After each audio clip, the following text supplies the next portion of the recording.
Je vais vous présenter ce que l'approche élément humain donne comme éclairage sur les phases de développement d'une équipe et sur les enjeux et les préoccupations qui y sont liées. Ces éclairages peuvent être précieux aussi bien pour les leaders et les membres d'une équipe que pour les coachs et les consultants qui les accompagnent. Comprendre les enjeux et les préoccupations d'une équipe aux différents moments de son cheminement permet de mieux discerner l'action ou l'intervention la plus appropriée pour favoriser son efficacité. Lorsque je présente ces éclairages, que ce soit aux dirigeants dans nos missions d'accompagnement ou aux coachs dans les temps de formation ou de supervision, je suis souvent surpris de l'engouement que cela suscite et de la vitesse à laquelle tous s'approprient aussi bien les mots de ce modèle que la lecture qu'il donne de l'évolution d'une équipe. Pour aborder les mouvements d'une équipe à travers l'approche élément humain, il faut reprendre les 3 dimensions du comportement que sont l'inclusion, le contrôle et l'ouverture. Ces 3 dimensions recouvrent en effet aussi bien les comportements d'un individu que les grandes phases du développement d'une équipe. Lorsqu'une équipe se constitue, elle se trouve d'abord dans une phase d'inclusion. Dans cette phase-là, si je suis membre de l'équipe, je vais me demander quelle place je vais pouvoir me faire dans cette équipe. Quelle place en termes de jusqu'où je serai dedans ou jusqu'où je serai dehors et jusqu'où les autres feront attention à moi. En lien avec ces préoccupations de place et d'attention, je vais utiliser un certain nombre de tactiques pour obtenir un niveau d'attention de la part des autres qui me satisfera. Cela pourra être de me comporter en parlant très fort, ou de rester très discret, ou de guetter une occasion où je vais pouvoir me mettre en valeur. Ou encore, de montrer que je sais des choses, ou de faire rire, ou d'autres tactiques encore. À travers ces comportements, je vais chercher à estimer le niveau d'attention que je vais pouvoir obtenir des autres, et en fonction de ça, l'ampleur de l'investissement que je vais mettre dans ce groupe. Soit je vais anticiper que le niveau d'attention va correspondre à ma préférence, et je vais alors décider de m'investir dans ce groupe, quitte à me désengager d'autres cercles, soit je vais anticiper que la place et l'attention que je vais avoir ne correspondent pas à ce que j'aimerais, et je vais alors trouver que mes autres engagements m'empêchent de consacrer plus de temps et d'énergie à ce groupe. Dans le premier cas, je serai présent aux réunions, je serai à l'heure et participatif. Dans le deuxième cas, je serai parfois en retard ou absent physiquement ou peu impliqué dans les échanges. Cette décision de m'investir ou non dans le groupe sera aussi fonction du comportement du patron de l'équipe dans ce que ce comportement révélera de son engagement vis-à-vis de l'équipe et de la valeur qu'il donne à cette équipe à travers l'intérêt qu'il manifestera, la ponctualité, la présence, sa préparation des réunions, etc. Dans un deuxième temps, ce sera le comportement des autres membres de l'équipe que j'observerai et que je prendrai en compte pour choisir mon niveau d'implication dans cette équipe. Quels que soient les sujets qui vont être discutés par un groupe dans une phase d'inclusion, ces sujets seront utilisés afin de déterminer la place et l'attention que je vais pouvoir obtenir du groupe et de décider à partir de là de mon niveau d'investissement dans ce groupe.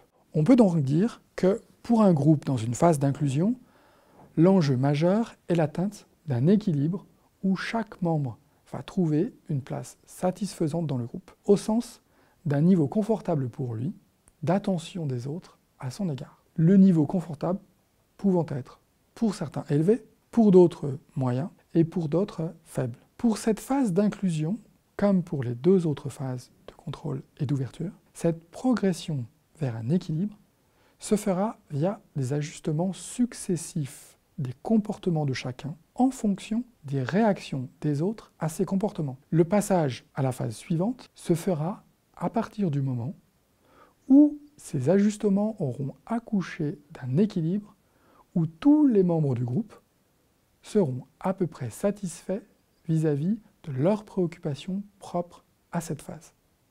Lorsqu'une équipe a au moins temporairement traité de façon satisfaisante ses préoccupations d'inclusion, ce sont les préoccupations de contrôle qui deviennent premières. Dans la phase de contrôle, ma préoccupation va être d'obtenir le niveau de responsabilité, de pouvoir et d'influence avec lequel je me sens confortable. Cela signifie que le groupe va traiter des sujets liés à la répartition du pouvoir, à la rivalité pour le leadership, mais aussi à l'organisation du travail, comme par exemple le processus de décision. Comme pour la phase d'inclusion, mon attention va se porter dans un premier temps sur le ou les leaders de l'équipe. Je vais vivre et travailler dans cette phase-là mon ambivalence vis-à-vis de l'autorité. Par moment, je vais avoir envie de prendre la place du chef. Et à d'autres moments, je vais attendre de lui qu'il s'occupe de moi et qu'il me prenne en charge. Par exemple, en me disant quoi faire. Et puis, potentiellement, je vais me sentir en rivalité avec mes collègues et être engagé dans une compétition pour obtenir l'approbation ou l'appréciation positive des leaders et celle d'autres membres de l'équipe. Cela peut se traduire par des comportements ou des discours qui visent à donner aux autres l'impression qu'on est vraiment très fort.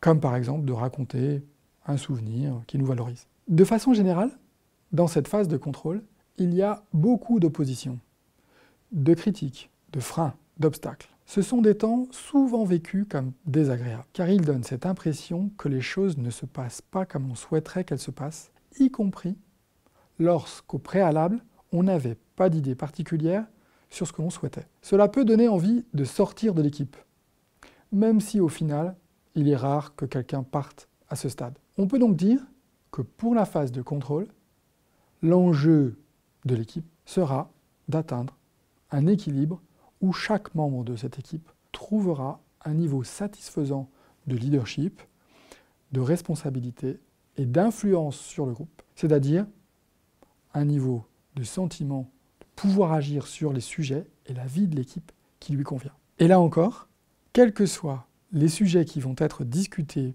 par un groupe dans une phase de contrôle, ils seront utilisés par chaque personne afin d'obtenir le niveau de pouvoir et d'influence avec lequel elle sera à l'aise. Pour cette phase de contrôle, aussi, la progression vers un équilibre se fera à travers des ajustements successifs des comportements de chacun en fonction des réactions des autres à ces comportements. Une fois que ces ajustements auront accouché d'un équilibre qui satisfera à peu près les membres du groupe, le passage à la phase suivante, à ce stade, la phase d'ouverture, se fera.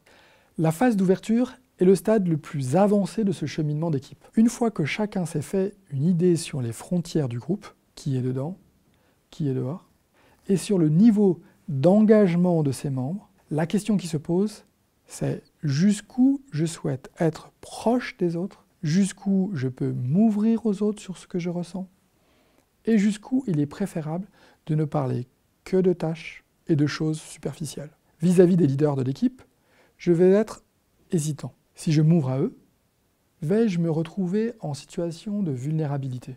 Vont-ils utiliser mes propos pour me nuire? Ou au contraire, est-ce un moyen pour moi d'être plus en sécurité? Et eux, s'ils s'ouvrent, cela me les rend plus humains, mais est-ce vraiment ce que je veux? Puis-je vraiment leur faire confiance? Et avec mes collègues, les mêmes questions vont se poser. Est-ce que je préfère m'ouvrir à eux, me confier, ou au contraire, est-ce que c'est mieux pour moi de ne rien leur laisser voir et rien leur laisser savoir qu'ils pourraient utiliser contre moi? Pour cette phase d'ouverture, l'enjeu sera l'atteinte d'un équilibre où chaque membre de l'équipe trouvera à peu près le niveau de proximité avec les autres qui lui convient. Cet équilibre sera trouvé, là encore, au gré d'actions et d'ajustements successifs qui pourront ressembler au mouvement de hérissons en plein hiver qui, alternativement, se rapprochent pour se tenir chaud, puis s'éloignent les uns des autres lorsque cette proximité font que les épines des autres les blessent. Ces trois phases, l'inclusion, le contrôle et l'ouverture, représentent à la fois les stades potentiels d'une équipe dans son développement et à la fois des phases par lesquelles elle passe au cours d'une réunion ou d'un séminaire, quel qu'il soit. Si elle traverse nécessairement ces phases dans un temps de réunion ou de séminaire, il est courant qu'elle ne dépasse pas, du point de vue de son développement, le stade de l'inclusion ou le stade du contrôle. En effet, pour passer d'un stade à un autre, au sens d'une étape de développement à une autre, toute équipe doit résoudre les conflits, les tensions et les incompatibilités propres à cette phase. Et toutes n'y arrivent pas.